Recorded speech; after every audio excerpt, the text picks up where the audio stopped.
Now let's see about the various esophageal tumors. So the most common esophageal tumor is a benign esophageal tumor will be a leiomyoma, which is a smooth muscle tumor. Then the most common malignant tumor, if they ask, it is going to be squamous cell carcinoma usually. And this squamous cell carcinoma, since it's having the lining of squamous epithelium, it will produce the squamous cell carcinoma. So it is going to be more common in the middle 1/3 of the esophagus. So most common site of SEC will be middle 1/3. However, in the lower 1/3, just now we saw Barrett's esophagus can turn neoplastic as an adenocarcinoma. So the most common carcinoma in the lower 1/3 of the esophagus will be the adenocarcinoma. Okay. So what are the risk factors for esophageal carcinomas? So usually drinking any hot liquids. So tea, you must have seen people who gulp it down just like that from the stove. So those kind of things are actually a trigger for esophageal. It's a risk factor for esophageal cancer. Okay, so other than that, tobacco smoking, alcohol, all of this can irritate the esophagus. Then consuming nitrosamines. So basically smoked and pickled food.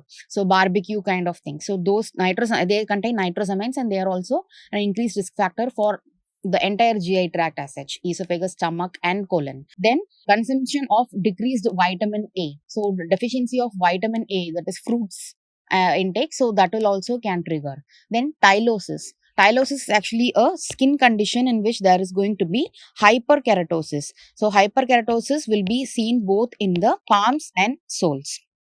So tylosis is a condition which can trigger esophageal cancers. Other than that, achalasia cardia. So achalasia cardia, you must have read it in surgery also. This is nothing but some motor nerves dysfunction is going to be there at the lower esophageal sphincter. So there is going to be failure of relaxation of the lower esophageal sphincter. So it is going to be tight. So the peristaltic movement cannot proceed. So it is going to be a preneoplastic condition again. The patient usually presents with dysphagia, the same symptom with which a esophageal tumor will also present with. Then we have Plummer-Vinson syndrome. So Plummer-Vinson syndrome is also called as Patterson-Kelly-Brown syndrome. So Patterson-Kelly-Brown syndrome or Brown-Kelly syndrome. So here it is going to be a triad of iron deficiency anemia along with formation of esophageal webs, and you'll also have atrophic glossitis. So this is a triad, and these Plummer-Vinson syndrome patients are also prone for developing esophageal cancers. And other than that, Barrett's esophagus we already saw, it will trigger adenocarcinoma.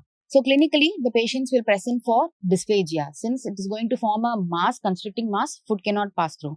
So more for solids initially, and later on, when it's completely obstructing, it will even cause dysphagia for liquids. And there is going to be weight loss because food is not entering.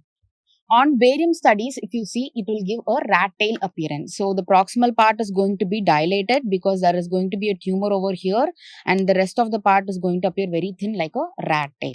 So barium study, you can see a rat tail appearance.